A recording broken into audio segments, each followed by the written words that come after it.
I am just reading out the excerpts from the famous book A Garden and a Thief by Megha Majumdar. This book was published by Alfred A. Knopf from the New York in the year 2026. This book was dedicated for Leo. So let's get started. Day 1. The author starts from the day 1 itself. From the storeroom hidden under the stairs, Ma fetched a cup of rice and a sack of eggs speckled green like the moon, then cooked, standing before the stove's blue fire, her eye upon the window and its dusk, in which bats swooped and the neem tree shivered, and a figure down on the road paddled a bicycle, whistling, as if everything was all right. Thief, thought Ma. Who else but a person who had chanced upon fresh vegetables or fruit would wander the city of Kolkata in this ruined year? The heat, a hand clamped upon the mouth, the sun, a pistol against one's head, and recall a song? She watched to see what the thief would do. He paddled past, but Ma saw a different reality shimmer into being, in which he leaned his bicycle against a wall, climbed the pipes like a tooty tapper, and appeared at her window.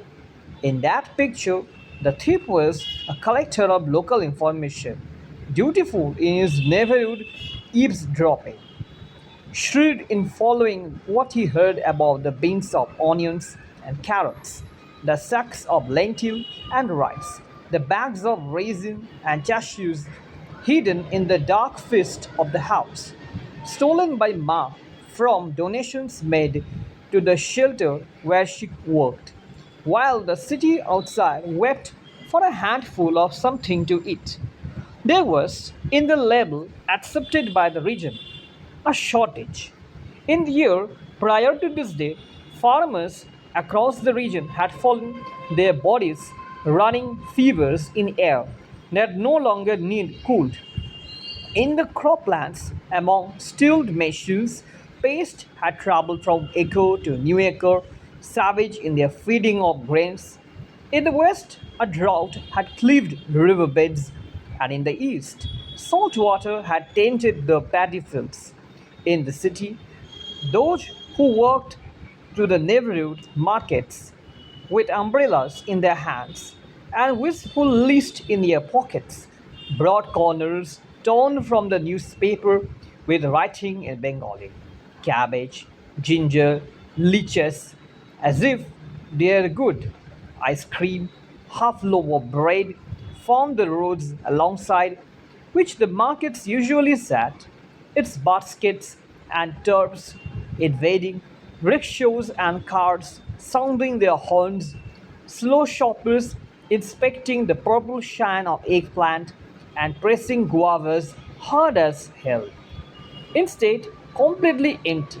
Nothing but some onion peel scattered at the edges where the pavement gave way to earth, where on most days goats and cows might have nudged the soil for something to eat. But those animals were gone too. It had happened before 1770 when crops failed and smallpox clogged the enfillment. 1876, when drought struck the Deccan Plateau and the British continued to export what grain remained. 1943, those black and white newspaper photos in which people appeared as sunken eyes and twig thin limbs facing a photographer who could do nothing for them. Their fullness, their love, their humor, their annoyance, their preference, blurred by the lens to reveal what remained, which was hunger. Actually, this portion is telling the famine of 1943, the dreadful insight of the period of 1943, where the people were suffering from hunger. Anyway, The eggs clacked against one another in the turbulent water. The rice grew earthen and buttery, and Ma gathered in her hands a kitchen towel with which she would lift the pot lid before her, hot enough to pass for a weapon. But what would the thief have done had she instead glanced at him as if he were returning a member of the family, and told him with her mother's authority to wash his hand and sit at the table? In fetching me a plate, who might she have become? Ma shook her shoulders free of the distress. She didn't know put she didn't need to put herself through such exercises anymore. She was living in 7 days. Only 7 days. It was close enough on the calendar to cast its glow over the whole week. Everything was in order. She had hired a new manager for the shelter. She had convened and concluded a final meeting with the board. The shelter, which he had been her life for the past decade, would carry on without her, and she would begin a new life, perhaps at a new non-profit in Michigan. It was relief. It was even thrill. After dinner on this day, she would go to the American consulate at the appointed time and collect the passports with climate visas in sight, treasure beyond her greatest hope. And in 7 days, she would be aboard a plane grading upward, its motion so beyond human comprehension that it would feel like stillness.